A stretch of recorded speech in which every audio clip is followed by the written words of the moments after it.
पुण्याचं राजगुरुनगर येथील दोन निरागस बहिणी 9 वर्षाची कार्तिकी आणि 8 वर्षाची दुर्वा घराजवळ खेळत होत्या। त्या दोघींच्या चेहऱ्यावर हसू आणि निरागसता होती। एक साधा आणि सुखी दिवस असाच सुरू होता, पण बुधवारी सायंकाळी त्या दोघी गायब झाल्या। घरच्यांनी त्यांचा शोध घेतला, रस्त्यावर प्रत्येक ठिकाणी, प्रत्येकाच्या घरात, पण त्यांचा काहीच थांग पत्ता लागला नाही। शेवटी पोलिसात तक्रार दाखल केली गेली आणि तपास सुरू झाला। यानंतर जे सत्य समोर आले त्याने समाजवन हादरून गेला।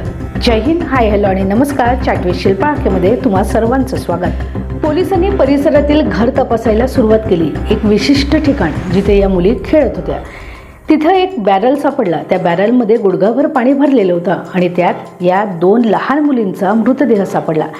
तेथील खोलीत राहणाऱ्या अजय दास या परप्रांतीय व्यक्तीवर संशय आल्याने पोलिसांनी त्याचा शोध सुरू केला।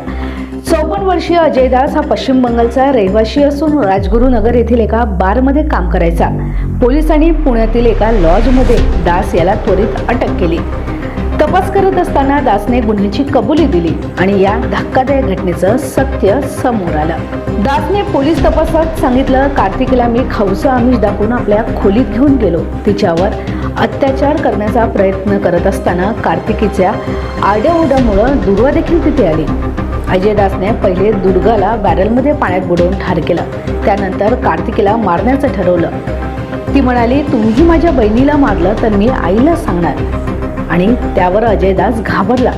त्यानंतर त्याने तिला देखील बॅरलमध्ये पाण्यात बुडवून मारलं। यानंतर दोन्ही चिमुकलीच्या मृतदेहांना बॅरलमध्ये टाकून तो तेथून पळून गेला। या घटनेनंतर समाजातील सर्व स्तरांवर आक्रोश व्यक्त झाला आहे। या क्रूरतेचा निषेध करत लोकांनी फाशीची मागणी केली आहे। आरोपीला फाशी देऊन त्याला कठोर दंड देण्याची मागणी करण्यात आली आहे, ज्यामुळे समाजात अशी क्रूरता पुन्हा होणार नाही। अशा भयावह घटनांनी गोष्ट स्पष्ट केली आहे, मुलांच्या सुरक्षेसाठी जागरूकता अत्यंत महत्त्वाची आहे। प्रत्येक कुटुंब, शाळा आणि समाज सर्वांनी मिळून मुलांसाठी एक सुरक्षित वातावरण निर्माण करायला हवं। मुलांना शिकवायला हवं की कोणत्याही परक्या व्यक्तीवर विश्वास न ठेवता ते स्वतःच्या सुरक्षा आणि आत्मसन्मानाची काळजी घेतील। समाजात जागरूकता निर्माण करणे, अशा घटनांचा प्रतिबंध करण्यासाठी प्रत्येकाची जबाबदारी आहे।